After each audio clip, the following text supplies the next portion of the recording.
प्रभात YouTube channel में आपका स्वागत है। मैं आचार्य रमेश चंद्रा आपके समक्ष सतगुरु कबीर वाणी का कुछ प्रसारण करने का सोच रहा हूँ। दरअसल बहुत सारी ऐसी बातें हैं जो सतगुरु कबीर दर्शन में बतलाई गई। मतलब जैसे मनुष्य 84 योनियां भोगने के बाद कैसे मानव योनि में आता है, किन किन योनियों में जाता है, कौन कौन सी योनि किसने बनाई हैं, इन सब के बारे में सतगुरु कबीर साहब ने अपने कबीर सागर ग्रंथों में इनका जिक्र किया।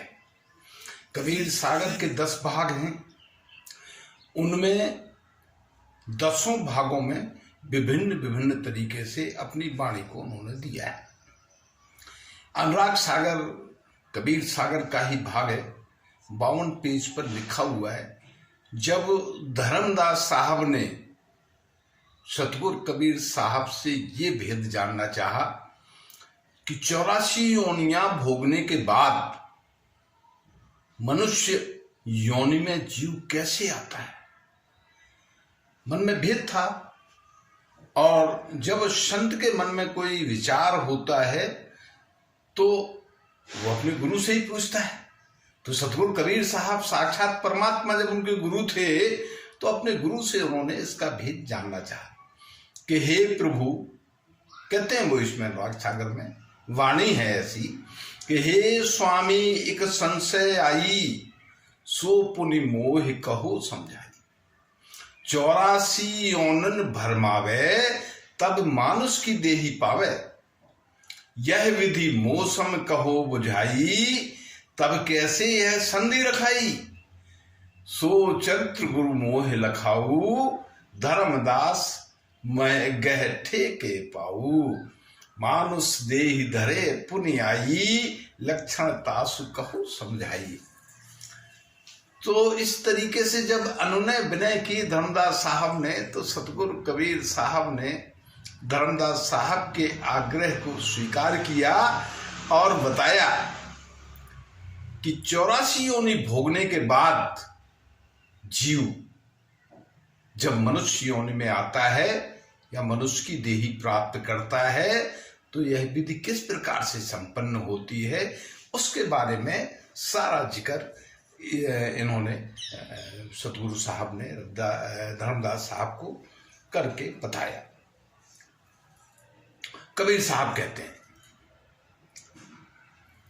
ये तो धर्मदास साहब ने पूछा था, अब कबीर साहब ने उसका जवाब दिया। जवाब में कबीर साहब कहते हैं कि आई अक्षत जो नर मर जाई, जन्म धरे मानुष को आई।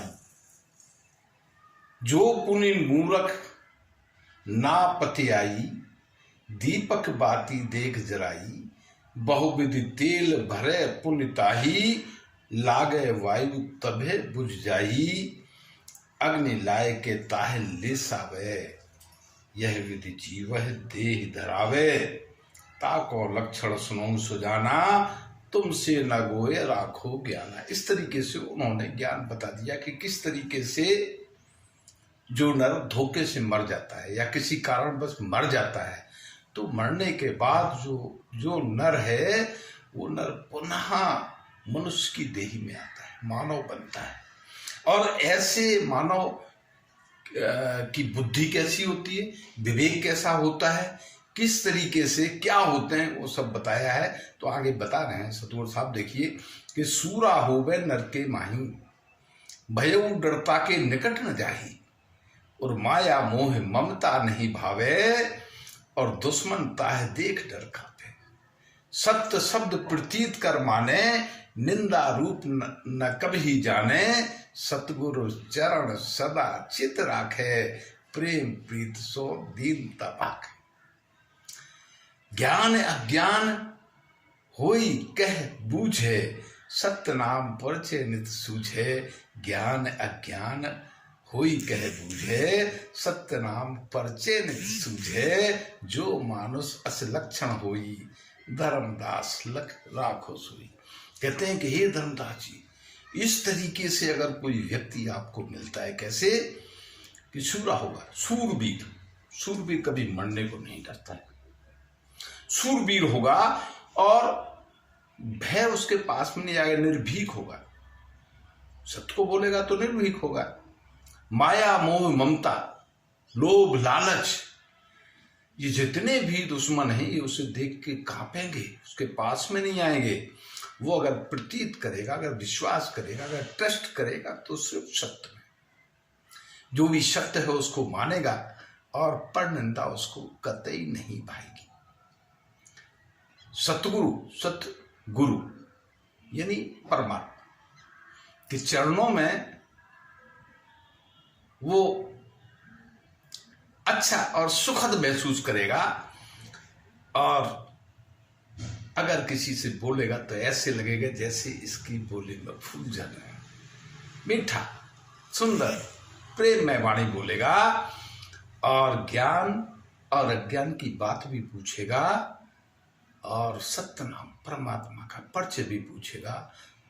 तो हे धर्मदास जी, यदि ऐसे जीव तुम्हें मिल जाए, क्योंकि ऐसे जीव ही 84 भोगने के बाद नरदेह में आते हैं, ऐसे जीवों को सदा अपनी निगरानी में रखना, और संभव हो तो उन्हें भेंट भी देना सतगुरु साहब का। ऐसा मेरा मानना है कि ये शब्द ये कहते हैं।